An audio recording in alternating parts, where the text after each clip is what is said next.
pasal 6. Please turn your Bible to the Gospel of John chapter 6. Kita akan membaca ayat 30. And we are going to read only one verse.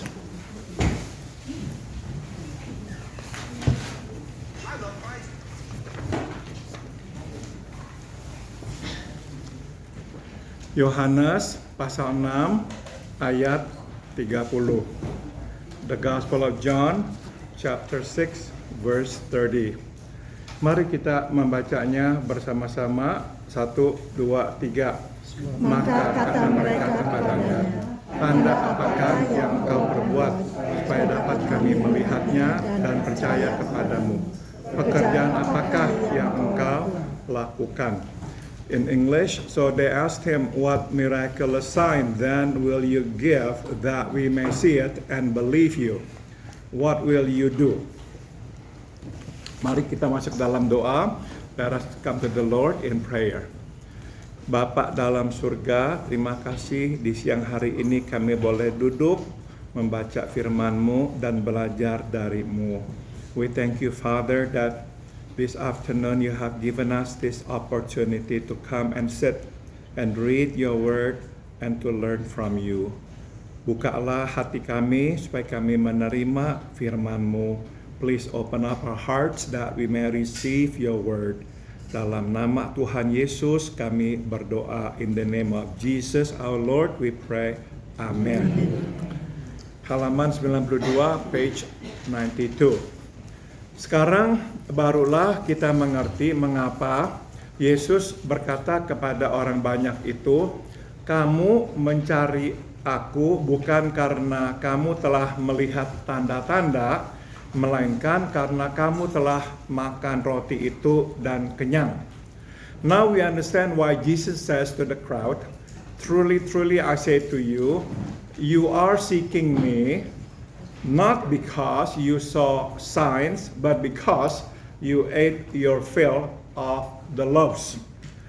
Ternyata bukan saja mereka tidak melihat tanda itu, yaitu Yesus sebagai Mesias yang diurapi Allah, mereka pun tidak melihat tanda atau mujizat. Tambahkan kata mujizat, 5 roti dan 2 ikan yang menjadi tidak habis-habis dibagikan kepada beribuan orang. So it turns out that not only do they not look at the sign, Jesus the Messiah, the anointed one of God, but they also do not look at the signs or the miracle of 5 loaves of bread and 2 fish, which do not run out even after being given to the thousands. Ternyata mereka begitu tersedot pada masalah perut, tambahkan kata perut, sehingga tidak mempedulikan bagaimana, tambahkan kata bagaimana, 5 roti dan 2 ikan bisa sampai ke perut. It turns out that they are so absorbed in the matter of the stomach that they do not even care how this bread and fish end up in their stomachs. Tidak heran mendengar teguran dan ajakan Yesus untuk tidak bekerja buat makanan yang binasa, tambahkan kata binasa, melainkan buat makanan yang bertahan sampai hidup yang kekal. Mereka menjawab, tanda apakah yang engkau perbuat supaya kami melihatnya dan percaya kepadamu? So it's no surprise that upon hearing Jesus' admonishment not to work for the food that perishes, but rather for the food that endures to eternal life, they reply, then what sign do you do that we may see and believe you? Ternyata mereka melihat tetapi tidak memperhatikan. It turns out that they see but they do not look. Tambahkan kata memperhatikan. Jadi saudara, pertanyaan ini pertanyaan yang aneh kan ya. Mereka meminta Yesus memberikan tanda lagi. You see, this question is a very strange question because they're asking Jesus for another sign. Bukankah baru kemarin melihat mujizat Tuhan? Ya, they just saw the miracles of the 5 loaves of bread and the 2 fish. But how come now they're asking for another sign? Ternyata jadinya mereka melihat tapi tidak memperhatikan.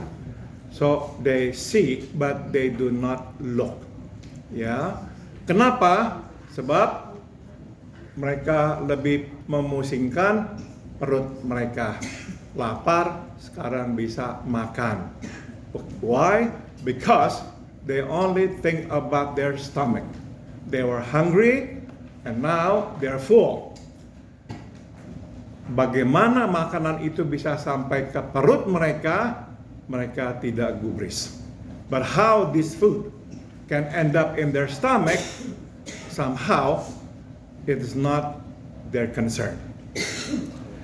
Seringkali kita pun melakukan kesalahan yang sama. Kita melihat, tambahkan kata melihat, tetapi tidak memperhatikan perbuatan Tuhan. Often we too make the same mistake. We see, but we do not look at the work of God. Ya. Biasanya penyebabnya adalah motif, tambahkan kata motif kita atau apa yang terkandung di dalam hati kita. Generally, the cause is our motive or what's in our hearts. Pada umumnya kita yang mementingkan diri, tambahkan kata diri, alias egois, sukar memperhatikan perbuatan Tuhan atau siapapun yang baik. Usually we who are self-centered find it difficult to look at the good work of God or whoever. Karena terpenting bagi kita adalah kebutuhan kita terpenuhi. Tambahkan kata kebutuhan. Maka begitu terpenuhi, kita pun melupakan Tuhan atau siapapun yang berbuat baik kepada kita. Because what's important to us is the fulfillment of need, our need. So once the need is met, we will right away forget about God or whoever has done good to us. Jadi pada umumnya itu penyebabnya. Kita kok tidak melihat kebaikan orang atau kebaikan Tuhan. Sebab kita hanya melihat kepentingan kita sendiri. That's what usually happens. Yeah, when we think only about us, we don't think about others who have done good, who have shared their goodness with us. We don't even remember what God has done for us. Jadi, sambung, kita yang memperlakukan Tuhan sebagai alat, tambahkan kata alat, untuk memenuhi kebutuhan, cenderung tidak memperhatikan perbuatan, tambahkan kata perbuatan Tuhan di dalam hidup kita.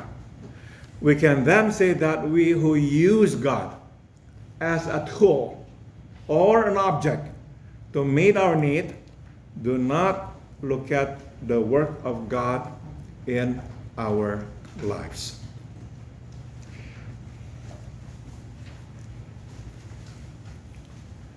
Inilah yang terjadi pada orang banyak yang diberi makan oleh Yesus secara ajaib. And that's what happened to the multitude who were miraculously fed by Jesus. Saudara mungkin mendengar kabar sedih kemarin Dolly Parton meninggal dunia. Perhaps you heard the sad news that yesterday Dolly Parton passed away. Saudara-saudara, engkomnya adalah seorang pendeta ya, kita tahu. Her grandfather was a pastor. Dan papanya itu seorang yang buta huruf, seorang pekerja kasar, tapi juga seorang yang tidak percaya Tuhan. Her father was illiterate. And he was a very hardworking man. But he did not believe in God. Sampai akhir, sampai belakangan, barulah papanya itu bertobat menjadi seorang Kristen. But at the end, we know the story. Her father came to know Jesus as well. Saudara, Dolly Parton kita tahu dibesarkan di lingkungan miskin.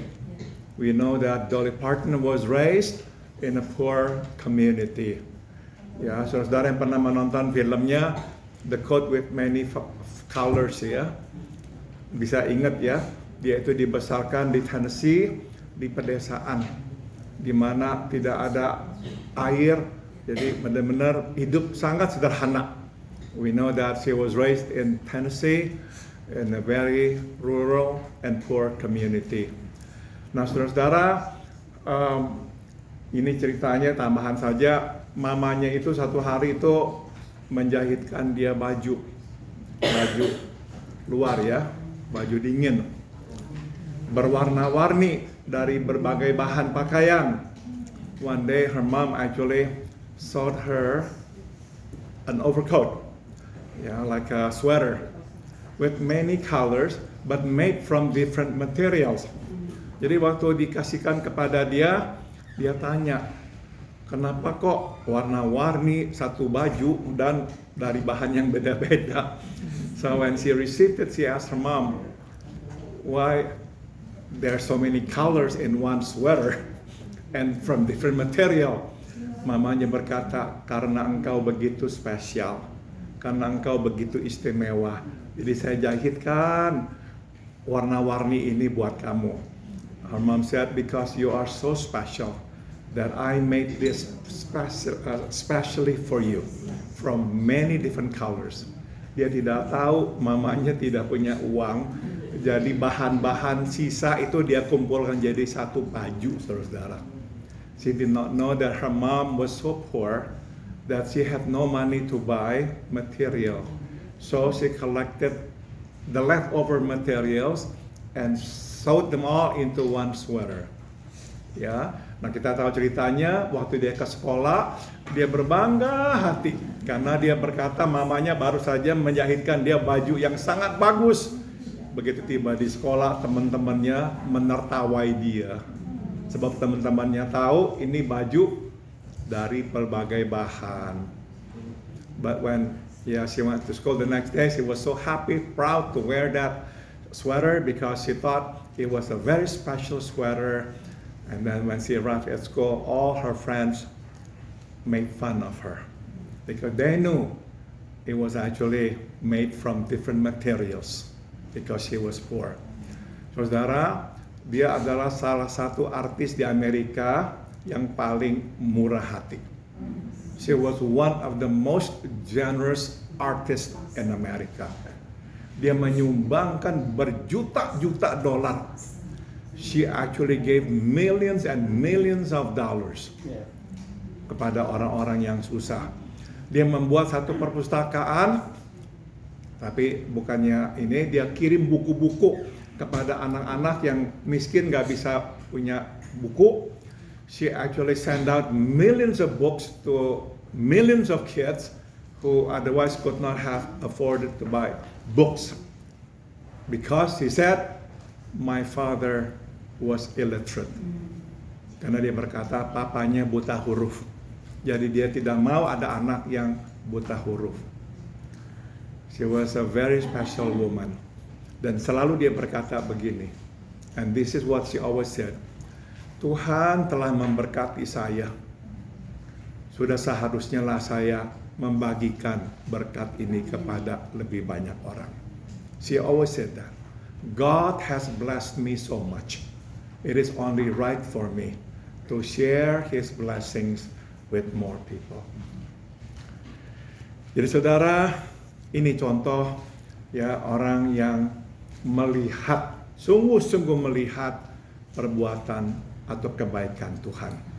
So here's an example of somebody who truly looked at the goodness of God. Not only see, but really saw the goodness of God. Makanya mau menjadi saluran berkat buat orang. And that's the reason she wanted to become an instrument of God's love and blessings with everybody else. Tapi kalau kita hanya mementingkan diri, kita tidak melihat kebaikan orang, kebaikan Tuhan, sebab kita hanya melihat kebutuhan sendiri. But if we are self-centered, we only think about us, our needs, we will not remember what people have done to us and for us, and what God has done for us. We will not remember. Sambung. Namun ada satu lagi bahaya yang udah tadi ya. Belum. Itu benar sudah po. Benar. Benar ya? Iya. Namun ada satu lagi bahaya yang lebih besar daripada tidak memperhatikan, yaitu terus menuntut Tuhan. Tambahkan kata menuntut.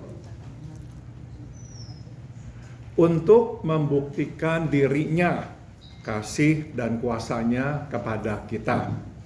But there is one more danger that is far greater than not looking. Yeah, they fail to look at the miracle, the goodness of God. What is it? More dangerous than that. Demanding God to prove Himself to us, His love and His power. Inilah yang dilakukan oleh orang banyak, and that's what the crowd do. Mereka ingin melihat lebih banyak tanda, tambahkan kata tanda, supaya dapat melihatnya dan percaya. They want to see more signs so they can see and believe. Nah, ini penjelasannya ya. So here's the explanation. Jikalau mujizat 5 roti dan 2 ikan masih belum cukup, berarti tidak akan pernah cukup. Tambahkan kata cukup. Well, if the miracle of 5 loaves of bread and 2 fish is not enough to convince them, then there is nothing else that can satisfy them. They will never see enough. Ya. Jadi orang-orang yang tidak melihat perbuatan Tuhan karena hanya melihat kebutuhan kepentingan sendiri, seringkali terus menuntut, meminta Tuhan berbuat lebih lagi, berbuat lebih lagi, berbuat lebih lagi. So those of us who only think about us, our needs, our interests, in the end are never satisfied. Never enough. We continue asking God to give more sign and more signs. Jadi benar seperti kata Abraham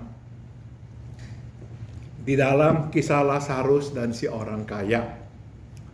Jika mereka tidak mendengarkan Musa dan para nabi, mereka juga tidak akan diyakinkan sekalipun oleh seorang yang bangkit dari antara orang mati. Rightly did Abraham say in the story of Lazarus and the rich man, if they do not hear Moses and the prophets, neither will they be convinced if someone should rise from the dead. Bukankah seringkali kita pun melakukan kesalahan yang sama? Walau kita telah menyaksikan, tambahkan kata menyaksikan, banyak perbuatan Tuhan yang ajaib menolong kita keluar dari masalah. Namun begitu masalah baru datang, kita lupa, tambahkan kata lupa, bahwa Tuhan pernah dan sanggup menolong. Don't we often make the same mistake? Even though we have seen a lot of miraculous work of God that has helped us in times of trouble, The moment we face a new problem, we forget that God has helped us and that He can help us. Namun bukan saja kita ragu, acap kali kita pun menuntut Tuhan untuk membuktikan kasih-Nya dan kuasa-Nya. Tambahkan kata kuasa-Nya. Not only do we doubt God, but we often ask God to prove His love and His power to us. Bahkan kadang kita pun mengancam Tuhan. Jika Ia tidak melakukan apa yang kita minta, maka kita akan berhenti, tambahkan kata berhenti, percaya kepadanya. In fact, we often threaten God that if He doesn't do what we ask for, we will stop believing in Him. Seakan-akan saudara, kalau kita berhenti percaya kepada Tuhan, Tuhan dirugikan. Kita yang dirugikan, kita kehilangan keselamatan, itu kerugian terbesar dalam hidup. Tapi orang bisa berpikir kalau saya berhenti melayani Tuhan, berhenti percaya sama Tuhan, habislah Tuhan pilot. Keliru besar. Ya, sometimes we think the other way around. If I stop believing in God, if I stop serving God, it's going to be to your loss, God. Oh, no. It be to our loss. Our greatest loss. Ya. Sambung. Orang banyak itu berkata, apakah yang engkau kerjakan? Pertanyaan ini dapat pula diartikan, apakah yang engkau dapat lakukan? Tambahkan kata dapat. The crowd asked Jesus, what will you do? This question can also be translated, what can you do? Baru kemarin mereka dikenyangkan oleh Yesus secara ajaib. Hari ini mereka sudah menantang Yesus, tambahkan kata menantang. Sungguh menyedihkan. It was just yesterday that they were miraculously fed by Jesus. Today, they are challenging Jesus. How sad. Baru kemarin menerima berkat dari Yesus, hari ini sudah melupakan, tambahkan kata melupakan kebaikannya. Padahal kemarin Yesus dan para muridnya berkorban waktu dan tenaga untuk melayani mereka. It was just yesterday that they received blessings from Jesus. Today, they have already forgotten His goodness. While in fact, Jesus and the disciples worked so hard and sacrificed so much to serve them yesterday. Ingat ya, mereka seharusnya sudah berangkat, menyeberang, tapi gara-gara mau memberi makan, mereka tetap tinggal sampai malam. Nah, akhirnya di tengah danau, angin ribut, dan mereka pun juga pasti letih sekali melayani beribuan orang. Remember ya, they were supposed to leave earlier. But then, because they had to feed the crowd, they stayed until late at night. And consequently, they had to face the storm in the middle of the lake. And because they had to feed thousands of people, they were of course tired. Tapi hari ini orang banyak itu sudah melupakan pengorbanan mereka. But today the crowd already forgot their sacrifice. Inilah pelayanan. Kita berkorban, tambahkan kata berkorban. Buat orang yang kita layani, namun pengorbanan kita tidak diingat. This is what ministry is all about. We sacrifice for those we serve, but our sacrifice is not even remembered. Begitu timbul masalah atau ketidakpuasan, kita diserang sedemikian rupa. Seakan-akan berkat pengorbanan kita tidak pernah ada. Tambahkan kata ada. The moment problems come or people are not satisfied with us, we are attacked so viciously as if all our sacrifices did not count. Begitu cepatnya manusia berubah, tambahkan kata berubah, dan melupakan kebaikan Tuhan dan sesama. How quickly we change and forget the goodness of God and that of others. Itu sebab kita harus senantiasa mengingat bahwa kita melayani Tuhan, bukan manusia. Tambahkan kata manusia. We therefore must always keep this in mind. We serve God, not men. Begitu bergeser perspektif kita, kita akan terombang-ambingkan oleh perbuatan orang. Ya, the moment we shift our focus, we will be tossed to and fro by the situation, by people's treatment toward us. Saya sudah selesai. Apakah ada pertanyaan atau ada